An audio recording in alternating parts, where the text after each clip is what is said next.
Knock out کرنے کی کوشش کی تو ہم سیاسی اور آئینی طور پر اپنی جو تحریک ہے اور اپنی جنگ کے عمل کو آگے بڑھائیں گے۔ پاکستان کی عوام کو کبھی بھی کوئی ایسا فیصلہ قابل قبول نہیں ہوگا جس کی کوئی آئینی اور قانونی بنیاد ہی نہیں ہے۔ پاکستان تحریک انصاف کے وکلاء مدلل طریقے سے اپنے دلائل پیش کر چکے ہیں، بتا چکے ہیں وضاحت سے کہ جس ریفرنس کے عمل کو آپ آگے بڑھا رہے ہیں وہ آپ کے آئینی دائرۂ کار میں آتا ہی نہیں ہے کہ آصف زرداری نے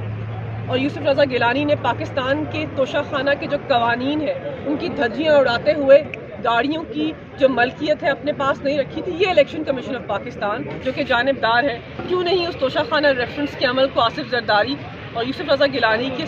کے خلاف آگے بڑھاتا؟ تو پاکستان کی عوام اور پاکستان کے باشعور نوجوان جو ہیں اس فیصلے کو بہت